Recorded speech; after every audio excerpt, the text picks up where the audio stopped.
మనం మాట్లాడాల్సింది దేని గురించి అంటే ఆడపిల్లలకి మగపిల్లలకి వాళ్ళ జీవిత భాగస్వామిని ఎంపిక చేసుకునే హక్కు ఉందా లేదా వివాహంలో. ఎంపిక చేసుకునే హక్కు అని మొదలు పెట్టగానే ప్రేమ ఏమన్నా ఈడు ఫలానా కులమోడు, ఈడికిన్ని పైసలున్నాయి, ఈడి నక్షత్రం జాతకం నాతో కలుస్తుందా లేదా అని చూసుకొని పుడుతుందా? అట్ట పుడితే ప్రేమ అవుద్దా? అది వ్యాపారం అవుద్ది, జమలెక్కల ఖర్చు అవుద్ది, ఖాతా పుస్తకం అవుద్ది. ప్రేమ అవుద్దా? ఎందుకు పుడద్దో మనకు తెలియదు, ఎవరి పట్ల పుడుతుందో మనకు తెలియదు. వస్తుంది ప్రేమ. వచ్చిన తర్వాత అందరూ నిలబడతారా ప్రేమలో? ప్రేమ మారదా? అచంచలంగా ఏమన్నా ఉంటుందా? ఉండకపోవచ్చు. ఆడపిల్లలకి ఉండకపోవచ్చు, మగపిల్లలకి ఉండకపోవచ్చు. దీన్ని కూడా మనం ఆమోదించాలి. స్త్రీ పురుష సంబంధాల్లో ఆకర్షణలు, వ్యామోహాలు, ప్రేమలు శాశ్వతంగా ఉంటాయనే ఒక పనికిమాలిన విలువను కూడా మనం మానేయాలి. అది మారొచ్చు. 15 ఏళ్లప్పుడు నాకు శరత్చంద్ర మీద విపరీతమైన వ్యామోహం ఉండేది, రచయిత మీద. ఆ తర్వాత రచయితలను ప్రేమించడం పెద్ద ఉపయోగం లేదు, పుస్తకాలు చదువుకోవాలని అర్థమైంది నాకు.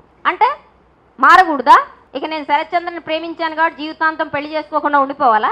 ఈ చెత్త ఆలోచనలు ఆడపిల్లలు మగపిల్లలు కూడా తీసేయండి. కట్టుబడి ఉండటానికి సంబంధించి ఆడపిల్లలు కానీ మగపిల్లలు కానీ మీరు ఎవరినైతే ఎంపిక చేసుకుంటారో వాళ్ళ పట్ల విశ్వాసపాత్రంగా ఉండటం కూడా మానవ విలువల్లో ఒక భాగం. అది కూడా చాలా ఇంపార్టెంట్.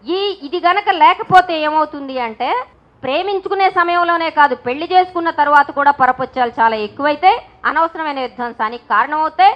మీరిద్దరూ ఒక యూనిట్గా నిలబడటం ఆగిపోతుంది. సాంస్కృతిక రంగంలో అటు మీడియా కానీ పాటలు కానీ ఇంకోటి కానీ ఇవన్నీ కూడా ఆధిపత్యం కలిగిన వాళ్ళకి అందం కలిగిన వాళ్ళకి చాలా జాగ్రత్తగా గుర్తుపెట్టుకోండి. అందం కలిగిన వాళ్ళకి అంటే కోటీశ్వర్ల వివాహాలు మీకు ఒక ఉదాహరణ చెప్తా. అతడెవడో బిజినెస్ మ్యాన్ శిల్పా సెట్టింగ్ చేసుకుంటాడు. అతని దగ్గర ఏమో పైసలు ఉంటాయి, క్యాపిటల్ ఉంటుంది, బాగా డబ్బు ఉన్నాడు. ఈమెమో గ్లామర్ తార. ఒక గ్లామర్ని ఇంకొక అతను కొనుక్కోగలిగిన దశలో ఉంటాడు. ఈ కొనుక్కునే వివాహాల ప్రమోషనే మనకి ప్రతి దశలోనూ మనకుంది.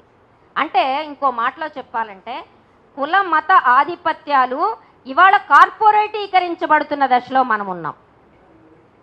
ఎంతమంది భారతదేశంలో మనం కూడా అడుగుతుంటాం, ఏం చూసి ప్రేమించిన అని నేను అడిగిన. నా దగ్గరికి వచ్చిన అమ్మాయిల్ని నాకు చాలా క్లియర్గా ఇక్కడ పెళ్లిలో కొన్ని క్యాలిక్యులేషన్స్ మీరు గుర్తుపెట్టుకోండి. అగ్రకులం వాళ్ళ మగపిల్లలు నా దగ్గర కేసుల నుంచి చెప్తున్నా, మీ అనుభవాలు తేడా ఉంటే ఉండొచ్చు. అగ్రవర్ణం మగపిల్లలు హిందీ కులాల ఆడపిల్లల్ని ప్రేమించినప్పుడు వాళ్ళు సిన్సియర్గానే ఉండవు. మగపిల్లలందరూ చెడ్డోళ్ళని నేను అంటలా. ఏమవుతుంది సాధారణంగా అంటే వాళ్ళు సిన్సియర్గా లేకపోతేనేమో కాసిన రోజులు కలిసి తిరిగినాక కులం గుర్తొస్తుంది, వాడికి కట్నం గుర్తొస్తుంది, జాతకాలు గుర్తొస్తాయి, ఇవన్నీ గుర్తొస్తాయి. వదిలిపోతాడు. ఏమేమో నాకు అన్యాయం జరిగింది మేడం, నన్ను ఏం చేయమంటారు, వాడిని నమ్మినా అని మా కాడికి వస్తుంది. లేదు ఒకవేళ పెళ్లి చేసుకుంటే కూడా హైదరాబాద్లో నడుస్తున్నాయి మాకు ఈ కేసులు. ఏం జరుగుతుందంటే వీడు పెళ్లి చేసుకుంటాడు, వాళ్ళు ఒక ఏడాదో ఎంతో వీడిని దూరం ఉంచుతారు, వీళ్ళు వేరే ఉంటుంటారు. వాడేముంటాడు సాధారణంగా ఉద్యోగం సద్యోగం లేకుండానో లేకపోతే పైసలు అమ్మనాయనలు ఇచ్చిన పైసల మీదో బతితోడుగా ఉంటాడు. మీరు చూడండి, ఎవరికైతే చదువు ఉద్యోగం ఆవశ్యకత ఉంటుందో వాడికి ప్రేమ పట్ల పెద్ద టైం ఉండదు, వాడికి గర్ల్ ఫ్రెండ్కి పైసలు పెట్టే టైం కూడా ఉండదు. కాబట్టి ప్రధానంగా వీళ్ళు ఎంటర్టైన్ చేస్తారు ఆడపిల్లలు. ఇవాళ అమృత కేసులో ఏమంటున్నారంటే అగ్రవర్ణాల ఆడపిల్లల్ని ఈ కింద వర్ణాల మగపిల్లలు పని కట్టుకుని వలేసి పట్టుకుంటున్నారు అంటున్నారు. సారీ, ఈ వల డిఫరెంట్గా నడుస్తుంది మా అనుభవంలో, మా కేసుల్లో. ఇదంతా ప్రాపగాండా.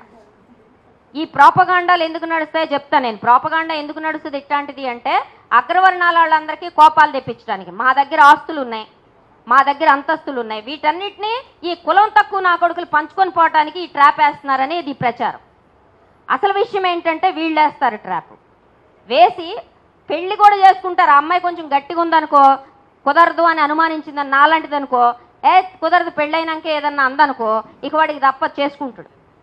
కానీ చేసుకున్నాక 1 ఏడాది 2 ఏళ్ళు అవుతుంది, వాడు పోతాడు. ఎన్ని కేసులు ఉన్నాయి తెలుసా హైదరాబాద్లో? నా దగ్గరే 11 ఉన్నాయి. నా దగ్గర 11 కేసులు ఉన్నాయి పెండింగ్ ఈ సంవత్సరం. ఏం చేయలేము ఆ కేసులో. వాడు పోతాడు, అక్కడ ఉంటాడు. అమ్మనాయన ఏమంటారు, రే కులసత్యం చేసుకోరా అంటారు. అప్పుడు గుర్తొస్తుంది ఆడికి, అబ్బా ఇది నా కులంది కాదు కదా, దీంతో పిల్లల్ని కంటానని. అప్పుడు దాకా గుర్తురాలి, ఆడికి పడక పంచుకున్నప్పుడు గుర్తురాలి ఇది నా కులంది కాదని. ఈ అమ్మాయి బతికేంటి నెక్స్ట్? ఒక వివాహ సంబంధాల్లో చట్టం ఏదైతే ఉందో ఈ చట్టాన్ని ఆధిపత్య వర్గాలు ఎట్లా వాడుకుంటాయి అనేది కూడా మనకు తెలిసి ఉండాలి. ఆవేశంలో పిలుపులు ఇచ్చేసి అట్లనే ఇక్కడ ఈ సందర్భంలో ఇంకోటి కూడా చెప్పాలి.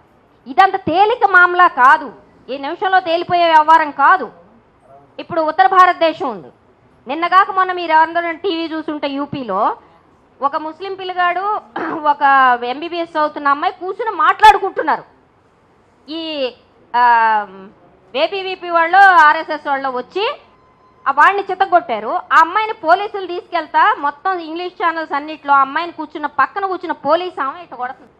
ఆ డ్రైవ్ చేస్తున్నాడు ఏమంటున్నాడు, నీకు ఎవడో హిందూ పోరగాడు దొరకలేదా మాట్లాడటానికి? మాట్లాడుకుంటున్నారు వాళ్ళు, ఏం చేయట్లా పబ్లిక్ ప్లేస్లో కూర్చుని మాట్లాడుకుంటున్నారు.